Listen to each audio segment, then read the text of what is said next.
입법 예고된 걸로 보면 즉시 대항력이 생기면 훨씬 더 좋아지는 거네요? 물론 이제 세입자를 두텁게 보호하는 차원에서 뭐 상당히 좋은 그런 입법 추진안이라고 볼 수는 있는데 그게 꼭 좋다고 볼 수는 없어. 왜냐하면 또 그 이후에 또 그렇게 해도 그를 악용하는 또 사례가 발생할 수가 있고. 부동산 브리핑, 세입자의 대항력 즉시 인정된다. 안녕하세요, 지지옥션TV 이주연입니다. 자, 오늘은 부동산 브리핑 시간인데요. 오늘도 어김없이 제가 뉴스 기사를 하나 가지고 왔습니다.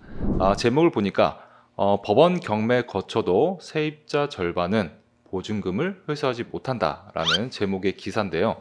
핵심 내용을 보면은 법원 경매라는 그 최후의 수단을 통해서도 전세 보증금을 완전히 회수하지 못하는 세입자가 매년 2명 중 1명꼴로 발생한다라는 내용이 있고요. 지난 5년 9개월 동안 보증금 미수자의 비율이 가장 높은 지역은 대전 그리고 광주 순으로 이어졌다라는 내용이 있습니다.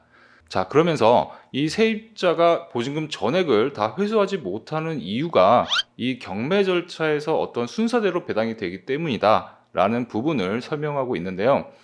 왜 임차인들이 이렇게 보증금 전액을 다 회수하지 못하는지는 경매 절차에 나오는 배당 순서를 여러분들이 좀 어느 정도 이해를 해야지 이 기사의 내용을 정확하게 파악할 수가 있을 겁니다. 자, 그래서 배당 순서에 대해서 일단 간략하게 제가 좀 설명을 좀 드리겠습니다.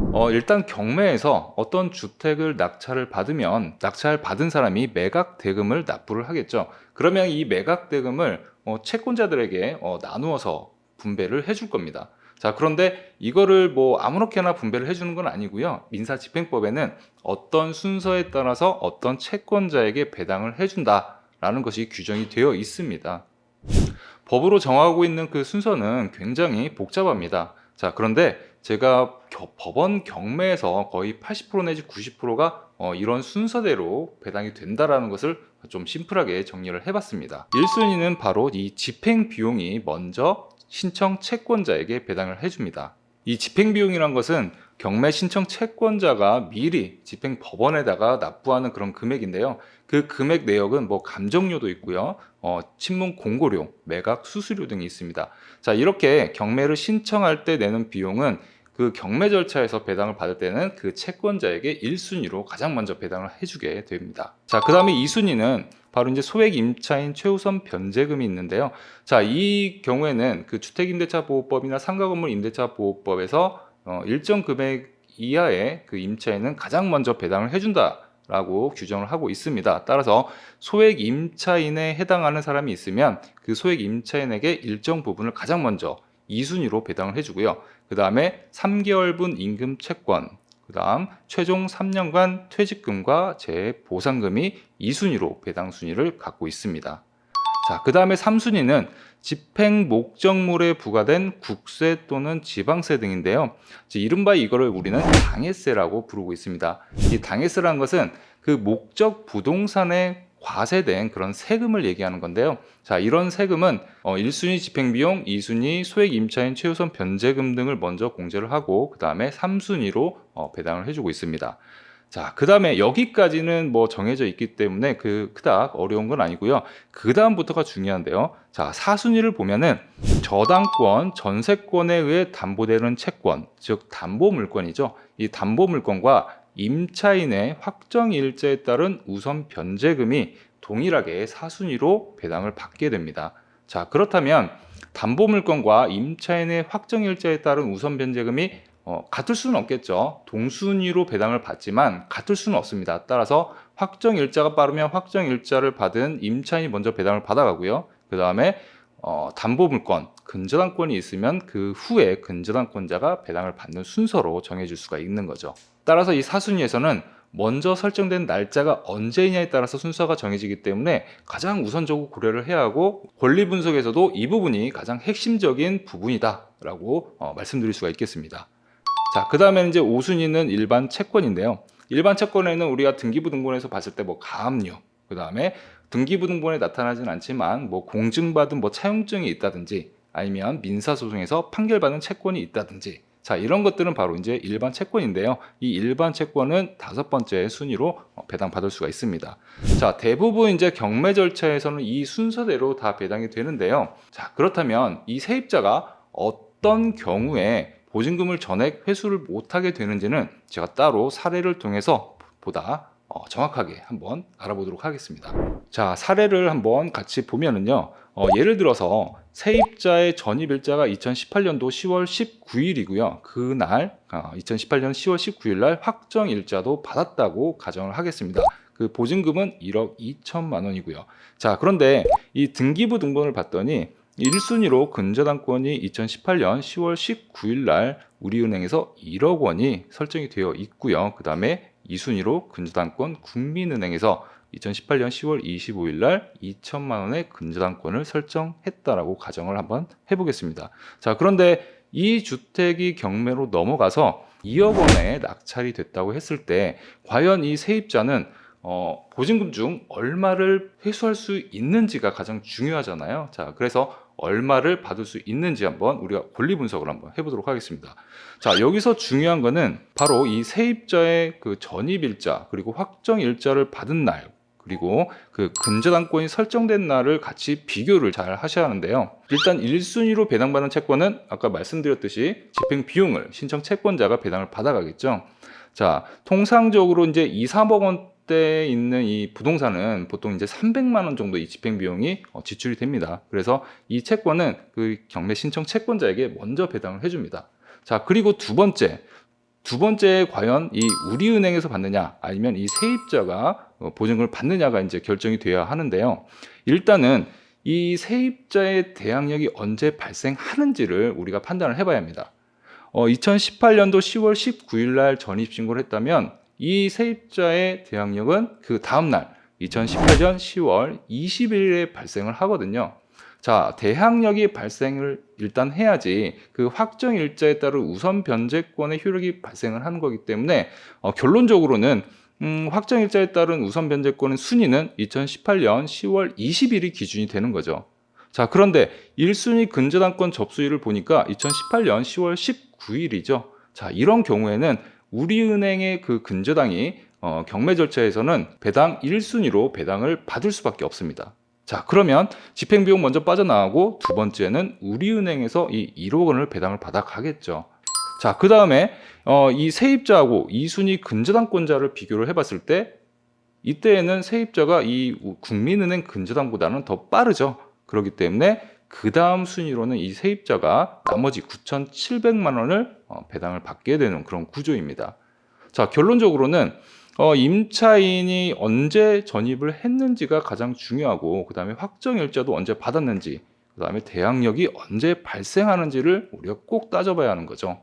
결국 이 세입자는 2,300만 원이라는 금액을 손해 볼 수밖에 없는 구조인데요. 자, 그렇다면 임차인의 대항력, 세입자의 대항력은 왜 전입신고한 다음날 발생을 하는지에 대해서 한번 알아보도록 하겠습니다. 우선 이 주택임대차보호법 제3조 1항을 보면은 그 내용이 나와 있습니다.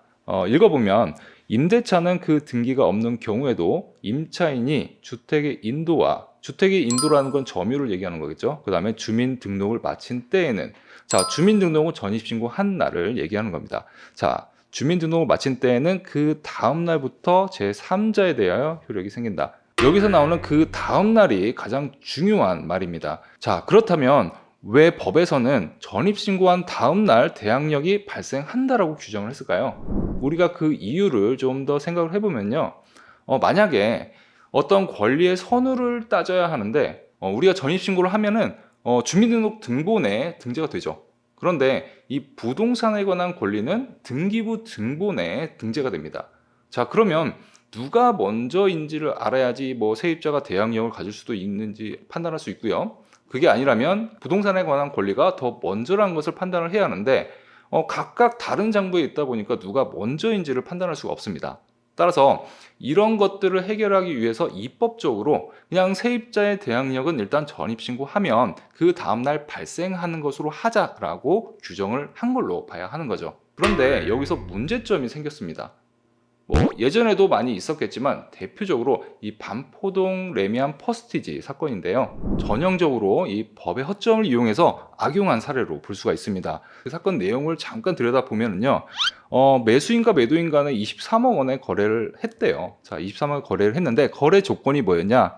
자, 매도인이죠. 매도인이 전세금 10억 5천만 원에 다시 매수인과 임대차 계약을 하는 조건으로 매매 계약을 했답니다. 자, 그러면 매도인 입장에서는 뭐 집을 비워주고 다른데 어차피 이사를 가야 하는데 매수인이 뭐 10억 5천만 원에 전세 계약을 하자고 하니까 어떻게 보면 상당히 메리트 있는 조건으로 볼 수가 있겠죠. 자, 그래서 흔쾌히 승낙을 하고 매매 계약을 체결했던 거죠. 자, 그런데 여기서 문제가 발생하는 겁니다. 자, 임차인으로서 이 사람이 과연 대항력이 언제 발생하느냐? 앞에서 봤듯이 전입신고한 다음 날 대항력이 발생한다라고 우리가 알고 있었죠. 자, 그거를 그대로 적용하면은요, 이 매도인이 소유권을 이전한 다음 날 임차인으로서 대항력이 발생을 하는 겁니다.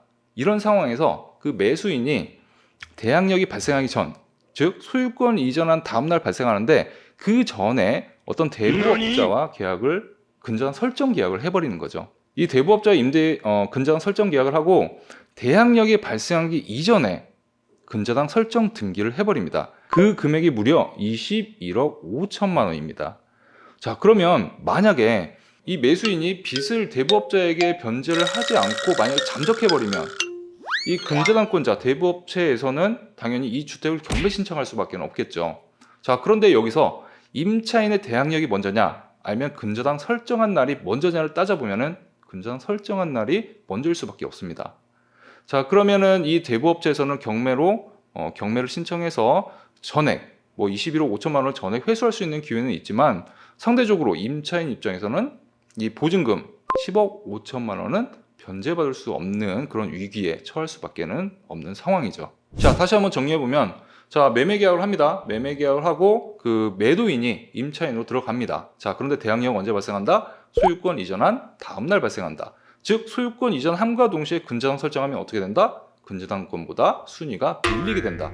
자, 이러면 결국 그 임차인으로서 그 보증금은 전액 보호를 받을 수 없는 상황이 되는 겁니다. 자, 전형적으로 이를 악용한 대항력이 발생하는 시점을 악용한 사례로 우리가 뽑을 수가 있습니다. 자, 그래서 임차인의 대항력이 전입신고 다음날 발생하면서 여러 가지 악용할 수 있는 사례들이 있으니까 좀 이런 부분을 좀 막자, 이런 부분을 예방하자라는 차원에서 김진애 열린민주당 의원이 대항력을 전입신고 다음날이 아닌 전입신고한 즉시 발생하는 것으로 하자는 개정안 발의를 추진 중이라는 그런 뉴스를 볼 수가 있습니다. 자, 핵심 내용을 보니까 임대차 분쟁 조정의 다수가 서민주택이고 이중 대다수가 보증금 반환과 관련이 되어 있는데 무리한 갭 투자 등으로 인한 그 깡통 전세 문제로 서민들이 전세금을 돌려받지 못하는 경우가 많다더라 라고 해서 이 부분을 개선하자라는 취지의 그런 발언이 있었다고 합니다. 자, 이 내용을 보면은 당연히 임차인이 대항력이 뭐 전입신고 하자마자 발생을 한다면 세입자 입장, 임차인 입장에서는 더욱 두텁게 권리를 보호받을 수 있는 기회가 생길 수밖에 없겠죠. 아주 좋은 취지의 그런 입법 추진안이라고 생각을 합니다. 자, 그렇지만 여기서도 한 가지 또 생각을 해봐야 할 부분이 있습니다. 자, 만약에 임차인의 대항력이 즉시 발생한다면 또 어떤 문제가 발생할 수가 있을까요? 뭐 제가 예를 한번 들어서 설명 한번 해보겠습니다. 자, 예를 들어서 어떤 분이 저한테 돈을 빌려달라고 합니다. 자, 그러면 저는 돈을 빌려주고 담보가 있으면 부동산에 대한 근저당권을 설정을 해야겠죠. 자, 근저당권을 설정하려고 그 등기부등본을 봤더니 깨끗해요. 좋아. 등기부등본상 깨끗합니다. 자, 그러면 임차인, 나보다 먼저 들어온 임차인이 있는지, 확정일자 받은 임차인이 있는지를 일단 봐야겠죠. 자, 그래서 전입세대 열람을 해보니까 아무도 안 나타나는 거예요. 자, 그러면 등기부등본도 깨끗하고 전입세대 열람에도 임차인이 나타나지 않고, 그러면 저는 안전하니까 돈을 빌려줄 수가 있을 겁니다. 자, 그런데 만약에 임차인의 대항력이 전입한 날 즉시 효력이 발생한다라고 예를 들면은 제가 먼저 돈을 빌려주고 근저당 설정했는데 그날 임차인이 전입신고를 한다. 자, 그런데 임차인의 대항력이 그날 즉시 발생을 해버린다. 자, 이런 경우에는 제가 어떻게 무엇을 믿고 돈을 빌려줄 수가 있을까요? 저는 등기부등본을 보고 전입세대 열람에 아무것도 없다는 것을 믿고 돈을 빌려줬는데 오히려 제가 형식적으로는 일단 제가 1순위죠. 자, 그런데 그날 임차인이 전입신고를 했는데 그날 대항력이 즉시 발생해 버린다고 하면 제 입장에서는 손해를 볼 수밖에 없겠죠. 자, 이렇게 선의의 피해자가 또 생길 수밖에 없는 그런 구조가 될 수도 있습니다. 자, 제가 이렇게 예를 든 거는 뭐 개인 간의 거래이지만 뭐 개인뿐만 아니라 은행에서도 그런 일이 충분히 발생할 수 있는 거잖아요. 은행에서도 이런 담보대출을 선뜻 해주기가 정말 쉽지는 않을 겁니다. 자, 그렇다면 이 금융시장 자체를 얼려버릴 수도 있는 그런 상황이 생길 수도 있겠죠. 따라서 임차인의 어떤 두터운 보호를 위해서 전입한 날 즉시 대항력이 발생하는 것을 뭐 추진하는 건 좋지만 그 외에 다른 피해자도 생길 수가 있기 때문에 그런 부분까지 좀 더 면밀하게 검토를 해본 다음에 입법이 추진되는 게 맞는 거라고 생각을 합니다. 자, 정리하면 자, 임차인의 대항력이 발생 시점 때문에 여러 가지 이제 이를 악용하는 사례도 있고요. 그걸 위해서 이제 새로운 입법을 하는 것도 좋고, 그런데 그 입법을 하면 또 다른 선의의 피해자가 생길 수도 있지 않습니까? 그걸 또 악용하는 사람들도 분명히 있을 수가 있습니다. 그러니까 입법을 하기 전에 좀 더 면밀하게 검토를 하고 선의의 피해자가 생기지 않도록 입법이 추진되었으면 좋겠습니다. 부동산 브리핑 시간 여기까지입니다.